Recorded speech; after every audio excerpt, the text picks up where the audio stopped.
हाय दोस्तों, कैसे हैं आप सभी।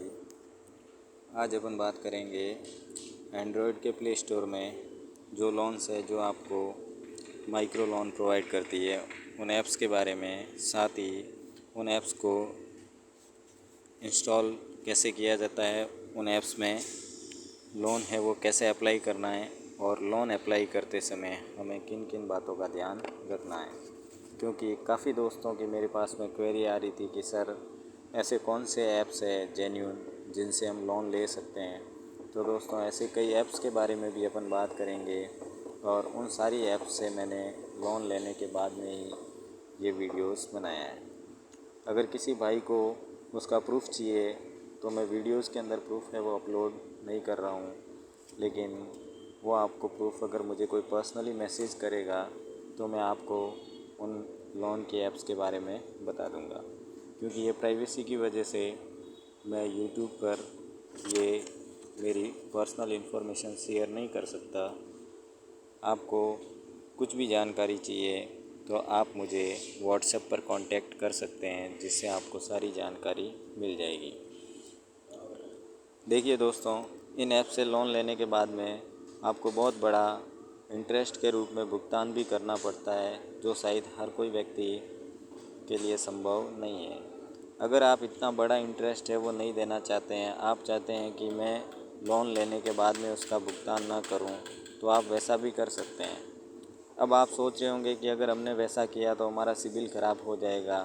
तो दोस्तों इन ऐप्स से आपका सिबिल है वो कभी ख़राब नहीं होगा, क्योंकि कभी भी आरबीआई ये नहीं बोलता है कि आप किसी व्यक्ति को 7 दिन के लिए लोन दीजिए, ठीक है, और इतना बड़ा है आप ब्याज के रूप में राशि वसूलिए।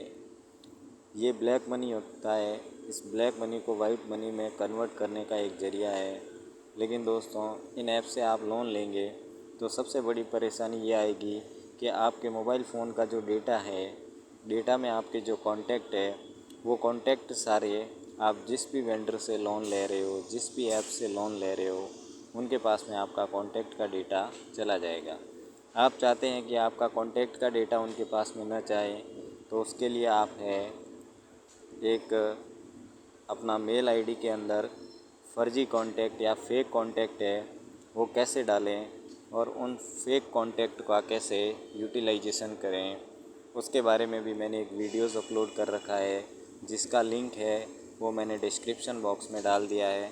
आप चाहे तो वहाँ से उस वीडियो को देख के अपने अकाउंट में फेक कॉन्टैक्ट है वो डाल सकते हैं। बिल्कुल आसानी से, बिल्कुल आसान तरीका है जिससे आप अपने मोबाइल फ़ोन के अंदर फेक कॉन्टैक्ट है वो सिंक्रोनाइज़ कर सकते हैं। फेक कॉन्टैक्ट सिंक्रोनाइज़ करने से दोस्तों आपको फ़ायदा ये होगा कि आपके मोबाइल फ़ोन में जब आप लोन अप्लाई करेंगे तो कम से कम 200 से 250 कॉन्टैक्ट होना चाहिए, और वह सारे कॉन्टैक्ट फेक कॉन्टैक्ट होंगे। अगर आप लोन लेने के बाद में उसका भुगतान नहीं भी करते हैं तो आपके रिलेटिव के पास में कभी उनका कॉल मैसेज नहीं जाएगा, वो उन फेक कॉन्टैक्ट पर जाएगा, जिससे वह कंपनी आपका कुछ भी नहीं बिगाड़ सकती है। लोन अप्लाई करते समय दोस्तों कुछ बातों का ध्यान रखना है। वह बातें ये हैं कि अगर आपने डिवाइस नया ख़रीदा है तो आप इन ऐप्स का इस्तेमाल करके कभी भी लोन अप्लाई ना करें, क्योंकि वह ऐप्स है सीधा ये ट्रैक करता है कि आपका डिवाइस है वो यूज़ हो रखा है या नहीं। आपका डिवाइस है वो यूज़ हुआ हुआ होना चाहिए। आपने अगर उस डिवाइस को 2-3 दिन पहले रीस्टोर किया है या फॉर्मेट किया है तब भी आपको लोन मिलेगा नहीं। कम से कम आपका डिवाइस है वो 90 दिन यूज़ हुआ हुआ होना चाहिए, यानी 90 दिन तक आपने उसको इस्तेमाल किया हुआ होना चाहिए। दूसरा इन्फॉर्मेशन दोस्तों ये है, काफ़ी लोगों के एप्लीकेशन है वो रिजेक्ट हो रही है। मेरे पास में काफ़ी कॉल मैसेज आ रहे हैं। वह व्यक्ति क्या करते हैं कि जब उनसे पूछा जाता है कि आप क्या करते हैं तो वो सीधा सेल्फ़ एम्प्लॉय है वो सेलेक्ट करते हैं। दोस्तों कभी भी सेल्फ़ एम्प्लॉयमेंट है वो सेलेक्ट ना करें, उसकी जगह आप सैलरी एम्प्लॉयमेंट सेलेक्ट कीजिए। आपके लोन मिलने के चांसेस बहुत ज़्यादा बढ़ेंगे। अब कई बंदे मुझे ये भी पूछ रहे हैं कॉल करके कि सर मेरा सिबिल इतना है, मेरा सिबिल इतना है। तो भाई ये जो ऐप्स है वो आपको लोन देती है, ये कभी सिबिल चेक नहीं करता है। सिबिल इनके हाथ में नहीं होता है कि हमारा सिबिल कितना होना चाहिए। सिबिल का इसमें कोई रोल नहीं है और न ही ये लोन लेने पर आपका सिबिल बढ़ेगा या घटेगा। इससे आपकी सिबिल पर कोई इफ़ेक्ट नहीं गिरेगा, क्योंकि ये सारी ऐप्स है वो NBFC से रजिस्टर्ड नहीं है, और जो ऐप्स NBFC से रजिस्टर्ड है वो आपको 7 दिन के लिए कभी लोन नहीं देगा। दूसरा दोस्तों, जब आप फॉर्म फिलअप करते हैं तो काफ़ी बंदों को मैंने देखा है एड्रेस है वो गलत डाल रहे हैं। उनके मन में डर है हमारे घर पे पुलिस आ जाएगी, हमारे घर पे रिकवरी एजेंट आ जाएगा। दोस्तों ऐसा कभी नहीं होता है, ना तो आपके घर पे कोई पुलिस आएगी, ना आपके घर पे कोई रिकवरी एजेंट आएगा। उनकी ज़्यादा से ज़्यादा हिम्मत है वो करने की। वो ये कर सकते हैं, आपके रिलेटिव को आपके कॉन्टैक्ट लिस्ट में जो भी नंबर है उन पे कॉल मैसेज करेंगे, उनको 4 दिन परेशान करेंगे और आपको बदनाम करने की कोशिश की जाएगी। इनसे ज़्यादा इनकी कोई हिम्मत नहीं है। इसलिए दोस्तों, आपका जो भी आधार पे एड्रेस है वही एड्रेस डालिएगा, कोई दूसरा एड्रेस मत डालिए। तीसरी चीज़ दोस्तों, मैंने काफ़ी लोगों के लोन एप्लीकेशन रिजेक्ट होने का कारण देखा है, उसमें हाउस प्रोवाइड का ऑप्शन आता है। वो है काफ़ी बंदे सेल्फ़ सेलेक्ट कर रहे हैं, काफ़ी बंदे हैं वो रेंट सेलेक्ट कर रहे हैं। तो दोस्तों ऐसा ना कीजिए, आप है वो हाउस प्रोवाइडेड बाय ऑफिस है उस ऑप्शन को सेलेक्ट कीजिए। तीसरी दोस्तों, काफ़ी बंदों ने ये भी पूछा है कि सर हम सैलरी कितना सेलेक्ट करें। तो दोस्तों सैलरी की बात करते हैं तो देखिए, अगर आप सैलरी ज़्यादा शो ऑफ करेंगे तो आपको लोन नहीं मिलेगा, क्योंकि माइक्रो फाइनेंस जो कंपनी होती है वो आपको लोन प्रोवाइड करती है, माइक्रो लोन। आपको जब इतनी ज़्यादा सैलरी मिल रही है तो फिर आपको ये 2000, 3000, 5000, 7000 इस लोन की कहाँ ज़रूरत पड़ी। इसलिए अगर आपने ज़्यादा सैलरी सेलेक्ट किया तो भी आपको लोन नहीं मिलेगा। इसलिए आप अपना सैलरी है वो 15 से 25 हज़ार के बीच ही रखें, इससे ज़्यादा सैलरी सेलेक्ट ना करें।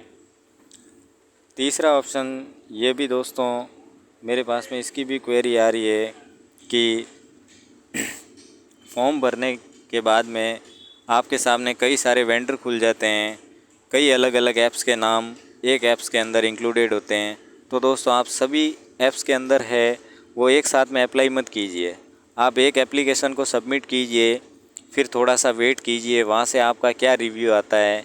वो रिव्यू आने के बाद में अगर वहाँ से आपका सक्सेस हो जाता है तो उसके बाद में है अप्लाई कीजिए, उससे पहले अप्लाई मत कीजिए। आपने एक साथ में अप्लाई किया तो सामने वाले कंपनीज़ को ये लगता है कि ये फेक बंदा है और आपके सारे एप्लीकेशन है वो रिजेक्ट कर दिए जाते हैं। चौथा है दोस्तों, जब आपसे सेल्फ़ी मांगी जाती है तो अपना फ़ोटोज़ क्लियर अपलोड कीजिए। आप सोच रहे होंगे कि मैंने फ़ोटोज़ क्लियर अपलोड कर लिया तो मेरे पे पुलिस केस बन जाएगा। ऐसा कुछ नहीं होता है, आपके ऊपर है, ना तो कोई पुलिस केस बनेगा, ना ही कोई बात, ठीक है, ना ही आपके घर पे कोई रिकवरी एजेंट आएगा, किसी भी प्रकार की आपको परेशानी नहीं होगी। इसलिए आप अपना सेल्फ़ी है वो क्लियरली अपलोड कीजिएगा। आप इतना मत डरिए, क्योंकि देखिए ऐसा कहीं RBI की गाइडलाइन में नहीं है कि आप 2000 या 3000 का लोन दीजिए और उसके बदले में 7 दिनों में आप 5000 रुपये का वसूली कीजिए। ये बिल्कुल खिलाफ़ है। ये खुद लोन देने वाले है कंपनीज़, ये प्ले स्टोर में से 3 से 4 दिन में या फिर 5 से 6 महीने में ये अपने आप ये ऐप्स है वो डिलीट हो जाते हैं, और ये ऐप्स फिर किसी नए नाम से है वो फिर से प्ले स्टोर में डाले जाते हैं, और गूगल है इनको हर 4-5 महीने में इनको ब्लॉक कर देता है। इसलिए आपको ऐसा कुछ डरने की ज़रूरत नहीं है।